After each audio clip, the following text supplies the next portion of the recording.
जगत कृषि संदेश, खेती करो ऐसे कि सभी किसान बंधु करना चाहें आपके जैसे। किसान भाइयों नमस्कार।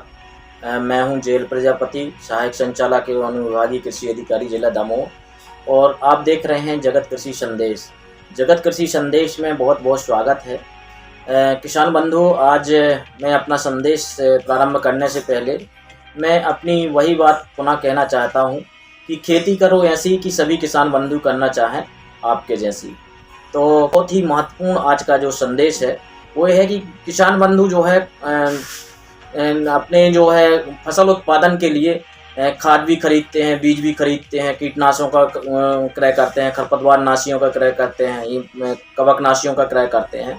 तो उनके क्रय करते समय किन किन बातों का ध्यान रखें, ये हमारा आज का संदेश है। पहली बात तो ध्यान रखने योग्य ये है कि आप जो है चाहे वो कीटनाशी हो या खरपतवार नाशी हो या उर्वरक हो या कोई भी जो है कवकनाशी हो, इनको लाइसेंसधारी विक्रेता से ही खरीदें। जिसके पास लाइसेंस हो उसी से ही आप इनका क्रय करें। आप किसी से भी क्रय ना करें कि जिसके पास लाइसेंस नहीं है। और आप जो है इन आदानों का जो मैंने बताया, खरपतवार नाशी, कीटनाशी, उर्वरक, बीज, इनको जो है आप किसी अपरिचित व्यक्ति या गांव में जो सप्लाई करने वाले रहते हैं, कई लोग रहते हैं, वो नकली दे जाते हैं, तो इनसे क्रय बिल्कुल भी ना करें। जो घर पे आपको देने आ जाते हैं, है ना, कई लोग जैविक के नाम से आपको देने आ जाते हैं, तो उनका क्रय बिल्कुल भी ना करें। किसी अपरिचित व्यक्ति से आप कोई भी इस प्रकार का सामान, इस प्रकार की कृषि में उपयोग होने वाली आदान सामग्री का क्रय बिल्कुल भी ना करें। वैधता समाप्त हो चुके कीटनाशी, जिनकी वैलिडिटी समाप्त हो चुकी है, आप जब क्रय करते हैं कोई भी कीटनाशी या खरपतवार नाशी या बीज या जो है उर्वरक का, तो उसकी जो है पैकेट में या जो है डिब्बे में या बोरी में जो है उसकी वैधता जरूर देख लें। यदि उसकी वैधता समाप्त हो गई है तो आप बिल्कुल भी क्रय ना करें, ये भी ध्यान देने योग्य बात है। और किसान बंधुओं, ये सबसे बड़ी ध्यान देने योग्य बात ये है कि बहुत सारे किसान बंधु जो है कीटनाशी, खरपतवार नाशी और जो है खाद, बीज, उर्वरक, इन सब का क्रय करते हैं लेकिन उसका बिल नहीं लेते हैं। उससे जो है नुकसान ये होता है कि जब आपकी फसल में कोई क्षति हो जाती है तो फिर आप जो है फिर विभाग के चक्कर काटते हैं, कलेक्टर महोदय के पास जाते हैं या फिर कंज्यूमर फार्म में आप जाते हैं, तो वहाँ पर फिर आपको सहायता नहीं मिल पाती है क्योंकि आपके पास कोई एविडेंस या कोई बिल नहीं रहता है कि आप जो है आपने क्रय कहाँ से किया है। तो आप जहाँ से भी कीटनाशी का या खरपतवार नाशी का या बीज का या उर्वरक का जहाँ से भी आप क्रय करें, जिस भी लाइसेंसधारी विक्रेता से क्रय करें, उससे पक्का बिल जरूर प्राप्त करें। पक्के बिल में जो है फर्म का नाम, उस संस्था का नाम, जो विक्रेता संस्था है उसका नाम जरूर होना चाहिए, उसका लाइसेंस नंबर जरूर होना चाहिए और जीएसटी नंबर जो है उसमें अंकित होना चाहिए, अनिवार्य है। और जो है कौन सी दवाई है उसका जो है व्यापारिक नाम क्या है, उसका जो है टेक्निकल क्या है, उसका जो है बैच नंबर क्या है, मैन्युफैक्चरिंग डेट कब वो बनाई गई है, उसकी वैधता कब तक की है, और उसमें जो है वह जो है किस फसल के लिए उपयोगी है और उसकी जो है कितनी मात्रा प्रति एकड़ के हिसाब से हमें उपयोग करना है। ये तमाम चीज़ें जो है बिल में होना चाहिए। जो कैश एवं क्रेडिट मेमो आप लेते हैं तो आप जो है विक्रेता से लिखवाइए कि ये सब विवरण हमको दीजिए लिख करके, क्योंकि ये जो है सभी जितनी भी आदान सामग्री हैं ये आवश्यक वस्तु अधिनियम 1955 के अंतर्गत आती हैं। वो इनके लिए अलग अलग एक्ट भी बनाए गए हैं। तो उस एक्ट के अंतर्गत ये अनिवार्य किया गया है कि आपको जो है निर्धारित प्रारूप में किसानों को जो है कैश मेमो या क्रेडिट मेमो उपलब्ध कराना है, अनिवार्य है ये। तो किसान बंधुओं, आप भी जब भी जो है कोई भी कीटनाशी या खरपतवार नाशी या जो है बीज या उर्वरक आप लेते हैं तो उसका जो है कैश या क्रेडिट मेमो अवश्य लें। और यदि कोई कैश मेमो जो है इस निर्धारित प्रारूप में नहीं देता है तो उससे आप बिल्कुल भी क्रय ना करें, क्योंकि जो है जब कोई समस्या आपको आएगी तो इस यही काम आएगा। वो ये व्यापारी जो विक्रेता हैं उनके लिए भी लाभदायक। निर्धारित प्रारूप में आप किसान बंधुओं को जो है कैश एवं क्रेडिट मेमो उपलब्ध कराएं, ताकि आपको भी समस्या ना हो और किसान बंधुओं को भी समस्या ना हो। आपके ऊपर किसानों का विश्वास बढ़ेगा और आपका जो है व्यापार भी बढ़ेगा और किसानों की फसल और उत्पादन भी बढ़ेगा, यदि आप अच्छे उत्पाद किसानों को उपलब्ध कराएंगे। तो जैसा कि मैंने बताया कि यदि आप बीज खरीदते हैं तो बीज जो है बहुत सारे किसान बंधु नया बीज खरीदते हैं, वो खरीदना ही चाहिए, क्योंकि बीज की जो क्षमता होती है वो नए बीज में ही उत्पादन की अच्छी क्षमता होती है। और घर का बीज उपयोग नहीं करना चाहिए आपको। हर साल तो मैं नहीं कहता, लेकिन हर 2-3 साल में एक बार जो है आपको बीज जरूर बदलना चाहिए। और बीज जो है हमेशा आपको प्रमाणित बीज ही खरीदना चाहिए। मैं किसान बंधुओं को बता दूं कि बाजार में जो बीज बिकता है उसमें आप चेक कर लें कि ये प्रमाणित बीज है या नहीं है। आप उसके लिए कैसे चेक करेंगे कि ये प्रमाणित है या नहीं है? तो उसके लिए सिंपल सा तरीका है कि जो बीज की बोरी रहती है उसमें जो है दो टैग लगे रहते हैं। यदि प्रमाणित है यदि कोई बीज, तो उसकी बोरी पे 2 टैग लगे रहते हैं। एक तो संस्था का टैग लगा रहता है, जिस संस्था ने उसको बनाया है बीज को, और दूसरा जो टैग लगा रहता है वो लगा रहता है जो है बीज प्रमाणीकरण संस्था का। जैसे प्रमाणित यदि बीज है तो उसमें नीले रंग का टैग उसमें लगा रहता है बीज प्रमाणीकरण संस्था का। तो ये जरूर ध्यान देख लें कि आप जो भी बीज खरीदते हैं वो प्रमाणित होना चाहिए। और प्रमाणित होने का आपको एक ही वो है कि आप उसमें टैग देख लें कि उसमें 2 टैग लगे हैं कि नहीं लगे हैं। एक संस्था का टैग जिसने उत्पादन किया है, और एक दूसरा जो है बीज प्रमाणीकरण संस्था का टैग नीले कलर का प्रमाणित बीज में उपयोग किया जाता है। मैं किसान बंधुओं को यह भी बता दूं कि बीज जो है जो बीज अधिनियम 1966 है, उसके अंतर्गत बीज जो है मुख्य रूप से 4 प्रकार में उनको वर्गीकृत किया गया है। एक तो नाभिकीय बीज होता है, जो वैज्ञानिक जो कृषि विश्वविद्यालय है, अनुसंधान केंद्र है, उनमें तैयार किया जाता है। इसमें किसी प्रकार का टैग का उपयोग नहीं किया जाता है। दूसरा होता है प्रजनक बीज, जो नाभिकीय बीज से तैयार किया जाता है। ये भी कृषि विश्वविद्यालय या अनुसंधान केंद्रों में पादप प्रजनक की अभिरक्षा में तैयार किया जाता है। और इसमें मैं बता दूं, जो प्रजनक बीज होता है, बहुत सारे किसान बंधु कृषि विश्वविद्यालय या कृषि विज्ञान केंद्र से भी बीज खरीदते हैं, तो वो प्रजनक बीज भी उपयोग करते हैं। तो प्रजनक बीज में जो है, एक तो इसमें भी 2 प्रकार के टैग का उपयोग होगा। एक तो आपका बीज उत्पादक संस्था का टैग रहता है, और दूसरा जो है बीज प्रमाणीकरण का टैग रहता है, जो गोल्डन सुनहरे पीले रंग का टैग रहता है प्रजनक बीज में। और प्रजनक बीज से फिर जो है एक आधार बीज तैयार किया जाता है, जिसको हम फाउंडेशन सीड कहते हैं। इसमें भी 2 प्रकार के टैग इस प्रकार की बीज की बोरियों में रहता है। एक तो बीज उत्पादक संस्था का टैग रहता है, और दूसरा जो है बीज प्रमाणीकरण का जो टैग रहता है वो सफेद रंग का टैग रहता है आधार बीज में।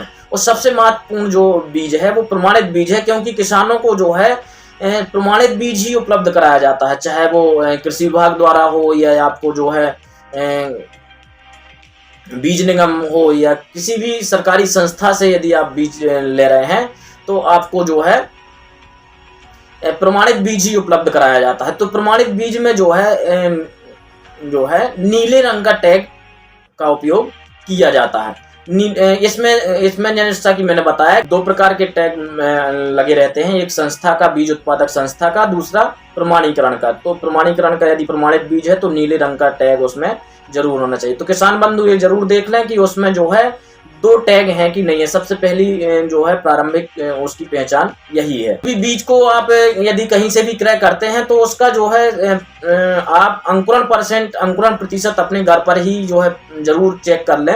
अंकुरण % चेक करने के लिए, प्रतिशत चेक करने के लिए आप जो है जब बीज आप क्रय करते हैं तो उसके जो है 100 दाने को आप निकाल लीजिए और किसी भी कपड़े में, सूती के कपड़े में या टॉवेल वगैरह में किसी भिगो करके आप उनको 2-3 दिन के लिए रख दीजिए और देखिए कि उसमें कितने दाने अंकुरित हो गए हैं। यदि 100 में से जो है अलग अलग जो है फसलों के लिए अलग अलग बीज अंकुरण की दर जो है निर्धारित की गई है, लगभग 75 से 80% अंकुरण यदि आपका बीज में होता है तो वो बीज अच्छा माना जाता है। तो आप कहीं से भी बीज यदि आप खरीदते हैं तो आप अंकुरण प्रतिशत जो है अपने घर पर ही टेस्ट कर लें, क्योंकि बहुत सारे किसान बाद में आते हैं कि हमने यहाँ से बीज खरीदा था और ये फिर अंकुरण हमारे खेत का नहीं हुआ है, हमारे बीज का नहीं हुआ है। तो आप जो है बीज तो क्रय करते हैं उसकी पहचान कर लें कि ये प्रमाणित है कि नहीं है। दूसरा, आप जो है बीज का बोनिंग से पहले ही आप अंकुरण का प्रतिशत ज्ञात कर लें।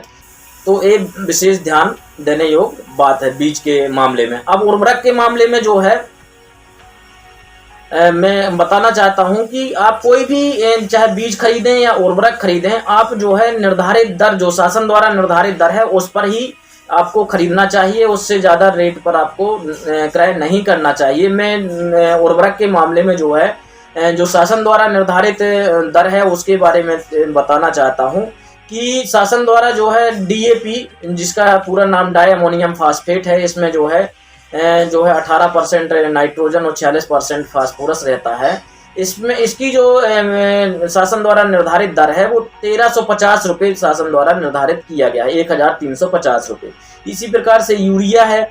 यूरिया जो है 266 रुपये 50 पैसे शासन द्वारा निर्धारित किया गया है।